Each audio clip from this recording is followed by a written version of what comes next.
Puntos clave del síndrome de ovario poliquístico. Bueno, estos van a ser los puntos que vamos a tocar en este video y vamos a empezar definiendo qué es el síndrome de ovario poliquístico. Va a ser un síndrome de disfunción ovárica caracterizada por hiperandrogenismo. Entonces, la característica del síndrome de ovario poliquístico va a ser el hiperandrogenismo, que puede ser clínico o también puede ser bioquímico. Y además va a haber alteraciones menstruales. Y también vamos a tener cambios en el ultrasonido, los cuales vamos a ver en unos momentos. Entonces, esa sería nuestra definición de síndrome de ovario poliquístico. En cuanto a la epidemiología, se nos dice en la guía de práctica clínica que es la principal causa de oligo o de anovulación crónica y de esterilidad. Y además también se nos menciona que es la segunda causa de amenorrea secundaria. Entonces, recordemos que es una amenorrea secundaria. Es cuando se deja de menstruar después de ya haber menstruado alguna vez en la vida. La primera causa de amenorrea secundaria va a ser el embarazo y nuestro síndrome de ovario poliquístico va a ser la segunda causa de, como decimos, amenorrea secundaria. ¿Qué pasa en cuanto a la patogenia? Bueno, la base de todo es la resistencia a la insulina.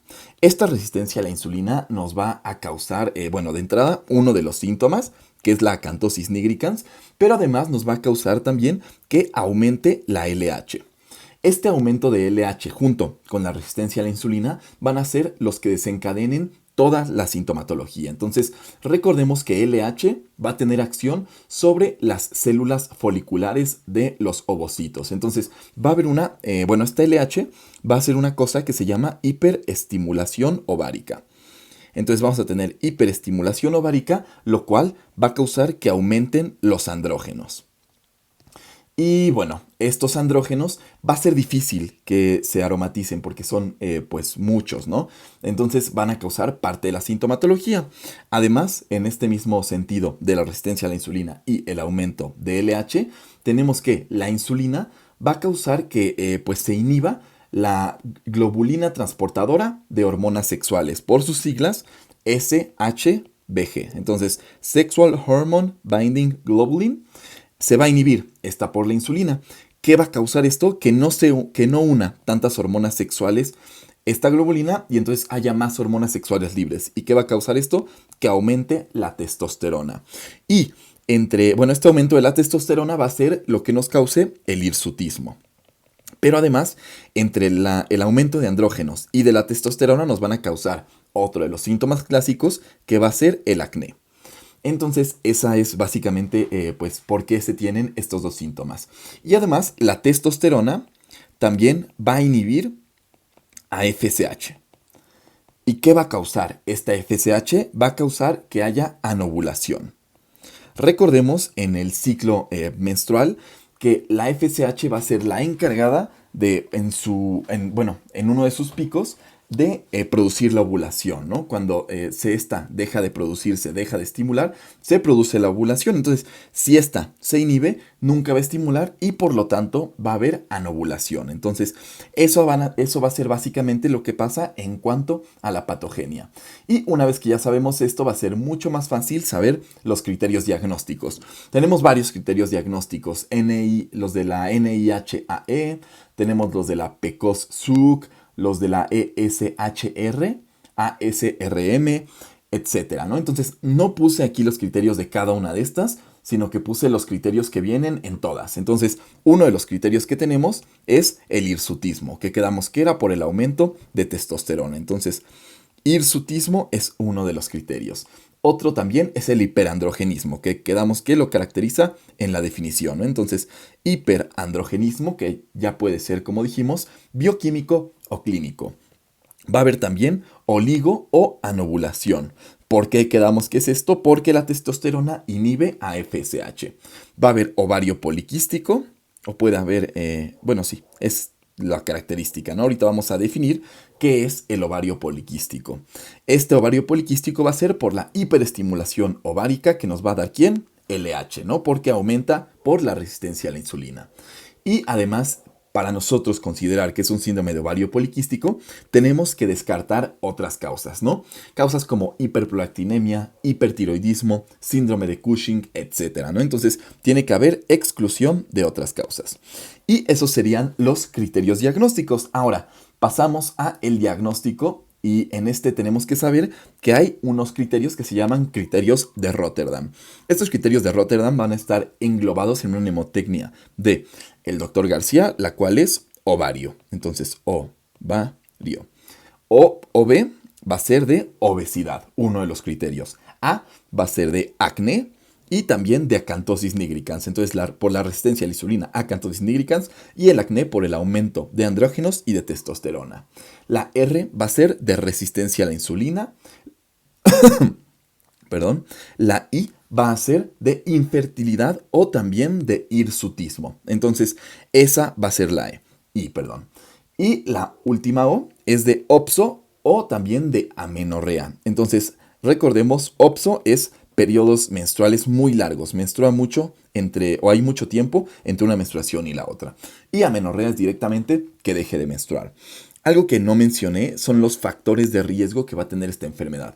Y básicamente nada más, como factor de riesgo más importante tenemos a la obesidad. Entonces, esta obesidad va a ser la que cause la resistencia a la insulina. Y pues va a ser de donde se desencadenen todos los demás síntomas. Y bueno, esos son nuestros criterios de Rotterdam. Ahora, pasamos a algunas pruebas de laboratorio que podemos hacer. Primero tenemos que, como bien sabemos, se inhibe la globulina transportadora de hormonas sexuales y por lo tanto sube la testosterona. Entonces, testosterona libre tiene que ser de más de 60 o con más de 60 ya hablamos o ya estamos en rangos altos. Una relación, que este es el criterio de laboratorio más importante, una relación LH-FSH de más de 2. Entonces, esta relación normalmente tiene que ser menor. Y aquí es de más de 2 porque sabemos que la LH aumenta y la FSH disminuye. Entonces, por lo tanto, este numerito va a aumentar.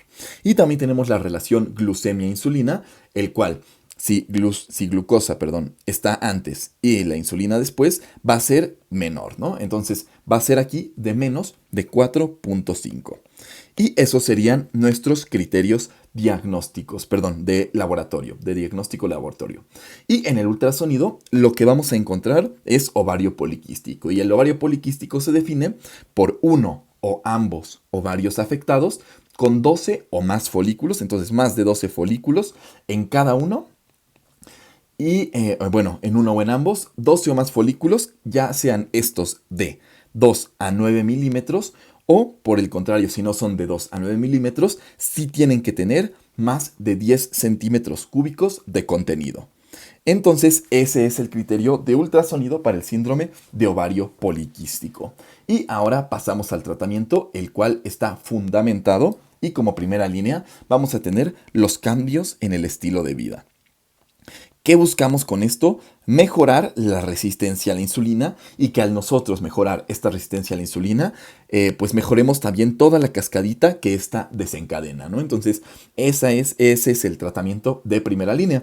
Y en cuanto a algún tratamiento farmacológico, vamos a tratar pues la sintomatología, como cada uno de los síntomas que vamos teniendo. Entonces, para la resistencia a la insulina, vamos a dar metformina, ¿no? Para la infertilidad, podemos dar, en caso de que una paciente que tenga síndrome de ovario poliquístico sea infértil y que quiera embarazarse, vamos a darle citrato de clomifeno. Y esto pues nos va a ayudar a que se pueda embarazar. Y si logra el embarazo, tenemos que saber que toda paciente que esté embarazada y que tenga síndrome de ovario poliquístico tiene que recibir metformina en el primer trimestre. Entonces, ese es el tratamiento de la infertilidad. Para el hirsutismo podemos usar espironolactona o también podemos usar antiandrógenos como finasteride. Y para las alteraciones menstruales, pues lo mismo, ¿no?